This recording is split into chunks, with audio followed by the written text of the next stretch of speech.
저출산 고령화로 부동산 가격이 폭락한 게 아니라 부동산 가격이 폭등했다니까? 다주택자가 후원하고 호텔 경제론자들이 찬양하는 그런 팟캐스트에 오신 것을 환영합니다.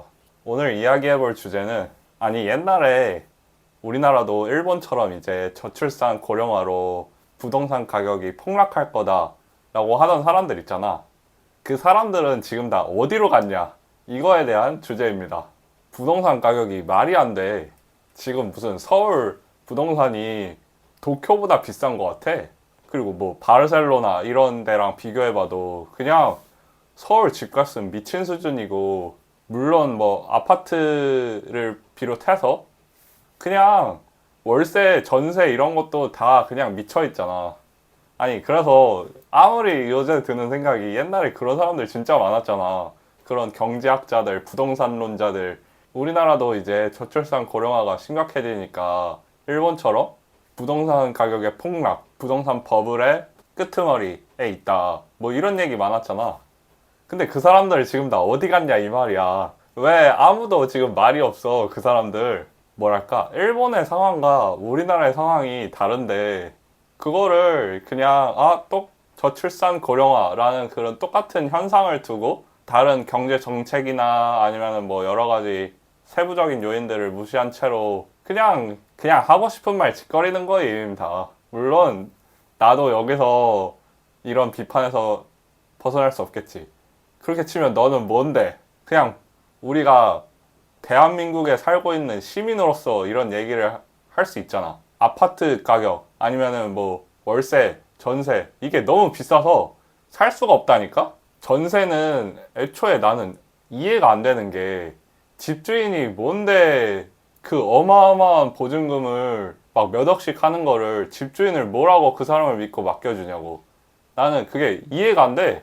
애초에 전세라는 시스템 자체가 우리나라에밖에 없는 거라니까? 그게 유지가 가능했던 이유가 부동산 가격이 계속 올라가니까 전세 가격도 그때 금액만큼을 넣어놓으면은 어차피 집주인이 나중에 그 집 가격이 오르면은 그거를 통해서 나한테 다시 나중에 보증금을 돌려주고, 이런 사금융 시스템인데, 집 가격이 물론 지금도 계속 오르고 있어. 근데 전세 사기가 이렇게나 많이 나오는데 왜 그 낡은 제도는 안 없어지냐 이 말이야. 집 가격은 올라가면 당연히 월세도 오르겠지?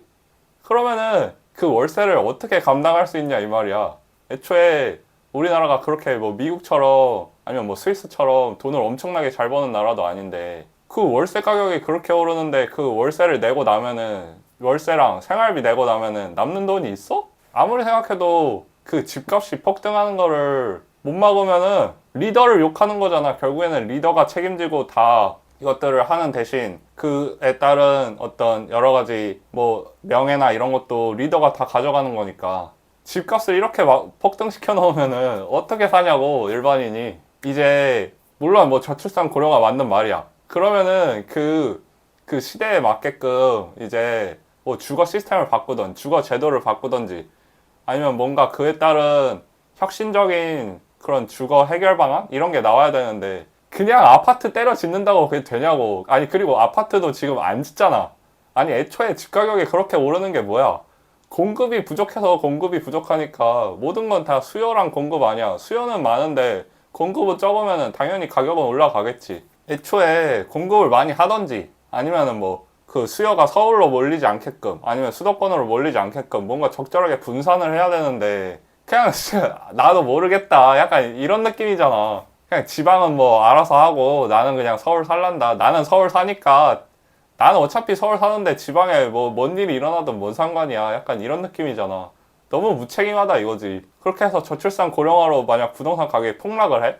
그러면 지금 집을 갖고 있는 사람들은 뭐냐고. 그 집을 갖고 있는 사람들은 그냥 앉은 자리에서 자기 자산이 막 반토막, 막 3분의 1 토막 이런 거 나면은 그 집을 산 사람들도 다 그 피해를 입는 거 아니야? 약간 중국 부동산이나 아니면은 서브프라임 모기지 사태 이런 거를 통해서 뭘 배우냐고 도대체. 아니면 일본 뭐 잃어버린 30년 이런 얘기 하잖아. 우리나라가 정말 운이 좋았던 게 여러 가지 뭐 반도체라든지 아니면 뭐 조선 이런 게, 아니면 뭐 삼양라면 이런 걸, K 문학, K 컬처 이런 거를 통해서 진짜 가까스로 여태까지 살아남고 있는 거지. 서울 아파트에 다 그렇게 돈이 밀려들듯 밀려 들어가면은 남은 돈은 어디다 쓰라고. 아니 그러니까 경기가 더 얼어붙을 수밖에 없는 거라니까. 다 모두 다 안 쓰고 안 입고 아껴가지고 아파트 수도권 서울 아파트에다가만 몰빵 때리고 그 대출 이빠이 받은 걸로 나머지 다 안 쓰고 안 먹고 대출금 갚고 그거를 통해서 자기의 자산 증식을 노리면은 안 쓰고 안 입고 안 먹으니까 그런 여유 자금들이 안 도는 거 아니야? 그러면 당연히 사회 경기가 얼어붙을 수밖에 없고 자영업이 망할 수밖에 없지. 당연한 이치야. 돈을 안 쓰는데 아파트, 집 이런 거 말고는 돈을 안 쓰는데 아니면 주식 뭐 미국 주식 사서 재테크를 한다든지 아파트를 사서 재테크를 한다든지 그냥 그거 말고는 딴 데다가는 진짜 최소한 필수 지출 빼고는 아무것도 안 쓰겠다. 사람들의 마인드가 이런데 어떻게 경기가 돌아가냐고. 자영업 경기는 더 죽을 수밖에 없지. 아니 진짜로 나는 궁금한 게 그러면은 그 저출산 고령화로 부동산 가격이 폭락한다고 주장했던 사람들 있잖아. 그러면은 그 저출산 고령화에 대한 어떤 부동산 대책은 내놨냐 이 말이야. 그러니까 저출산 고령화로 이제 집이 많이 그렇게 필요가 없어졌어. 그렇게 해서 부동산 가격이 폭락하면은 그에 따른 자영업의 축소나 아니면은 지방 경기의 폭락 이런 것도 같이 따라올 텐데 그거에 대한 뭐 해결책이나 이런 것도 아무것도 없고 그냥 저출산 고령화로 부동산 가격 폭락할 겁니다. 할 겁니다. 이거는 거의 그냥 종교 아니냐? 그냥 믿습니다. 부동산 가격 폭락할 겁니다. 약간 이런 수준 아니냐고. 지금 와서 돌이켜 보면은 물론 모든 게 다 후행적으로 돌이켜 보니까 이런 게 나오는 거긴 하지만 그 사람들 지금 어디서 뭐 하는지도 모르겠어. 그리고 진짜로 부동산이 뭐 버블이야. 근데 이게 버블인지는 지나고 나야 아는 거 아니야? 그러니까 지금 와서 돌이켜보면은 뭐 코로나 때 아니면 뭐 옛날에 10년 전에 이럴 때 집 산 사람들이 서울 아파트 산 사람들이 그냥 최고의 재테크 그거라니까. 딴 거 다 필요 없고 그냥 무조건 서울 아파트야 다. 아니 이러니까 뭐 다양성이라든지 주거 다양성 아니면 뭐 사람들의 사고방식의 어떤 오픈 마인드 이런 게 나올 수가 있냐고. 그냥 그걸로 다 그냥 밀어붙이는데 손흥민 빼고는 다른 공격수가 다 없는 거야. 김민재 빼고는 다른 수비수가 없고 뭐 이현중 빼고는 다른 농구 선수가 아무것도 없는 거랑 똑같은 거라고. 그냥 한 명한테 몰빵을 하는 거잖아. 그러면은 그 한 명은 엄청난 혜택을 입겠지. 대신에 나머지가 다 죽는 거라니까? 이게 무슨 정책이고 이게 무슨 시스템이야. 그냥 최고 한 명 빼놓고는 다 죽는 그런 시스템이지. 그러니까 서울 아파트 이거 빼고는 나머지는 그냥 다 죽는 거라니까? 그래서 앞으로 어떻게 해야 되냐? 서울 아파트를 사야지. 그러면은 서울 아파트야 서울 아파트. 정답을 찍어줬네. 그냥 무조건 서울 아파트 말고는 쳐다도 보지 마. 알았지? 예를 들어 뭐 인천 송도 뭐 동탄 이런 데서도 아파트만 사. 아파트만. 알았지? 저출산 고령화로 부동산 가격이 폭락한 게 아니라 부동산 가격이 폭등했다니까? 아니 생각해보면 이렇게 생각해볼 수도 있는 것 같아. 그러니까 저출산 고령화로 사람이 줄어. 근데 우리나라의 경기는 어쨌든 계속 돌잖아. 그리고 반도체 경기가 아주 좋고 수출 경기가 좋아. 그러면은 돈은 어쨌든 사람들이 번다니까? 그 많은 돈을 가지고 그 소수의 몇몇 지역들로만 그 돈이 몰리고 나머지는 그냥 돈이 아무것도 안 가는 거야. 그러니까 부동산 가격이 저출산 고령화로 사람이 줄어서 폭락을 하는 게 아니라 그 좁아진 몇몇 한정된 그 구역들로 돈이 더 몰려서 오히려 저출산 고령화로 부동산 가격이 폭등한 거예요. 그러다가 정책까지 이제 뭐 아파트를 공급을 안 하고 아니면은 건자재 가격이 상승하고 인건비가 상승하면서 그 비용이 더 늘어나니까 오히려 가격이 떨어지는 게 아니라 가격이 폭등을 하는 거지. 이거를 10몇 년 뒤에나 이렇게 다 결과 알려주고 나서 우리가 이제야 볼 수 있는 거지. 물론 그 당시에는 그런 뭐 부동산 가격이 폭락할 거다. 뭐 이런 게 서브프라임 모기지라든지 아니면 중국 부동산의 폭락을 통해서 그렇게 말하는 사람들도 어떻게 보면 지지를 받았는데 이제 와서는 그냥 다 개소리였던 거지. 아니 근데 진짜로 답이 없어. 아니 서울 부동산이 도쿄보다 비싼 것 같다니까? 우리가 아무리 노력하고 진짜 뭔 짓을 해도 몇십억의 A 이름이야? 아니 1억도 모으기가 그렇게나 힘든데 몇십억을 그걸 아파트 한 채에다가 그걸 때려 박으면 쓸 돈이 어딨어. 근데 사실 나는 아파트라는 시스템 자체가 그렇게 마음에 들지는 않거든. 어쨌든 공동주거의 형태고 뭐 1층부터 뭐 고층 아파트를 짓는다고 하더라도 그러면은 그 엘리베이터 타고 왔다 갔다 해야 되고 그 다음에 서로 공동주거다 보니까 아무래도 뭐 완전 내 맘대로 할 수가 없다 보니까 뭐 주택이나 이런 거를 사실 꿈꾸지만 그 주택 건설비나 아니면 땅값 이런 게 워낙 비싸니까 뭐 일반 사람들이 꿈꾸지 못하니까 그 주택에 대한 대안으로 나온 게 이제 뭐 빌라나 아파트 이런 거라고 생각하는데 그렇다고 한다면은 우리가 이제 저출산 고령화로 사람이 줄어들고 뭐 돈을 쓸 데가 그렇게 많이 없어진 이상에는 앞으로는 더 뭔가 삶의 질이라든지 그 삶의 퀄리티를 높이는 데다가 사람들이 투자를 많이 할 것 같거든. 뭐 지금만 해도 여러 가지 건강이나 아니면 미용 이런 데다가 투자를 사람들이 많이 하고 그리고 집에다가도 투자를 할 수밖에 없는 게 어쨌든 우리는 가장 많은 시간을 보내는 게 집이다 보니까 그렇게 해서 여러 가지 황금성면적인 측면에서 우리나라에서는 아파트라는 게 어마어마하게 선택을 받았고 또 그거를 통해서 투자를 통해서 자산 증식을 하는 사람들이 정말 많았으니까 뭐 게임에서 테크트리나 이런 것처럼 어떤 재테크의 어떤 대표적인 게 이제 아파트 투자 뭐 이런 걸로 나온 것 같은데 근데 앞으로도 과연 그러면은 우리가 이거를 아파트를 통해서 자산 증식을 할 수 있을까? 이런 거에 대한 고민도 해봐야 돼. 아파트가 자산 증식이 안 된다는 게 아니야. 그렇지만 미래 사회에서 이게 과연 영원할까? 이런 거에 대한 생각도 해봐야 된다는 거지. 왜냐하면은 앞으로는 막 그렇게 뭐 지금만 해도 벌써 AI나 비대면 아니면 뭐 재택근무, 디지털 노마드 이런 거를 통해서 삶의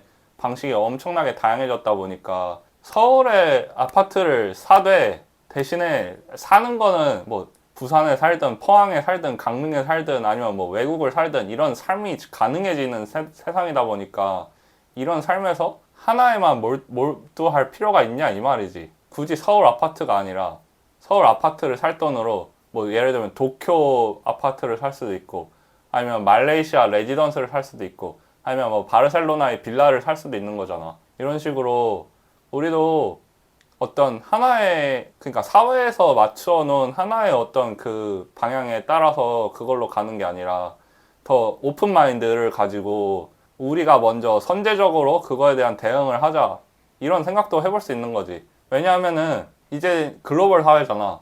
그리고 인터넷을 통해서 얼마든지 정보도 접할 수 있고 그다음에 뭐 저가 항공 이런 걸 통해서 예전보다는 훨씬 더 저렴한 비용으로 외국을 나갈 수 있고 뭐 해외 여행을 해볼 수도 있고 아니면은 해외 사업을 할 수도 있고 아니면 뭐 해외 자영업 이런 거를 시도해 볼 수도 있는 거고 그러다 보니까 다양한 어떤 기회들이 있을 텐데 과연 서울 아파트만이 정답인가? 그러니까 내가 앞으로도 한국에 살 거고 한국에서 쭉 살아왔고 뭐 외국어에 별로 관심도 없고 외국에 관심도 없어. 그러면은 정답은 서울 아파트야. 그렇지만 내가 좀 더 오픈 마인드를 가지고 아니면 뭐 해외 그런 거주라든지 해외 생활, 해외 투자 이런 거에 관심이 있다면은 서울 아파트 말고도 다른 대안들이 많을 것 같거든. 그래서 우리나라에서 지금 대표적으로 하는 게 미국 주식이고 그 미국 주식 말고도 이제 더 많이 열릴 거란 말이지. 뭐 지금 세계 정세가 그렇게 오픈 월드로 가는 건 아니지만 다 경제가 블록화되고 있고 경제도 안 좋아지고 이러다 보니까 이런 거에 대한 어떤 장애물들이 많이 나올 수밖에 없는데 그래도 어쨌든 우리도 우리 살 길은 찾아야 되잖아. 이제 서울 아파트라는 선택지가 사실상 불가능해진 입장에서 수도권 아파트도 대출이 지금 막혀서 거의 불가능한 수준인데 그렇다고 한다면은 우리가 한국인이라는 이유만으로 가격 떨어질 거 뻔히 보이는 쓰레기를 주워 먹어야 되냐 이 말이지. 그 돈으로 차라리 해외 부동산을 산다든지 아니면 해외 주식을 투자한다든지 이런 식을 통해서 우리도 우리 살 길 찾자 이거지. 그러니까 부동산 저출산 고령화로 부동산 가격이 폭락한다는 사람들이 아무런 책임도 지고 있지 않잖아. 그러니까 우리 삶을 책임질 수 있는 거는 우리 자신밖에 없다니까. 서울 아파트, 수도권 아파트가 불가능해진 입장에서 다른 대안을 우리도 찾아야 된다 이 말이야. 서울 아파트, 수도권 아파트가 사실상 불가능하고 그리고 아파트라는 상품 자체가 이제 저출산 고령화로 예전에 이득을 본 세대들이 어떻게든 이거를 털고 해외로 도망가려고 하는 수요도 있을 거란 말이야. 그러다 보니까 그런 사람들을 잘 눈치 빠르게 보고 있다가 그런 사람들이 어디로 지금 도망가나 이런 거를 지금 잘 봐야 된다니까. 결국에는 우리나라에만 자산을 묶어두는 거는 어떻게 보면 원화 자산에 락킹한다는 건데, 그거는 원화에다가 몰빵을 하겠다는 얘기잖아. 그게 내가 봤을 때는 정말 위험한 것 같거든. 그래서 달러 자산으로 정말 많이 투자를 해놓고, 그 다음에 뭐 미국 주식 아니면 해외 부동산 이런 걸로도 우리가 눈을 돌려볼 수도 있을 것 같아. 부동산 가격이 폭락하지 않았고 오히려 폭등해서 접근할 수가 없는 상품이 됐다면 우리가 지금 접근할 수 있는 상품을 찾아보자 이 말이지. 그렇게 해서 사람들이 찾는 게 지금 미국 주식, 뭐 해외 부동산, 아니면 뭐 일본 주식, 뭐 일본 부동산 이런 거 아니야. 어떻게든 경쟁력을 우리가 올려야 돼. 안 그러면은 안 그러면 이제 아파트 가격, 집값은 더 올라갈 거니까. 아니, 전세 월세 내고 나면은 돈이 없다니까? 그러면은 어떻게든 돈을 만들어내야지 우리가.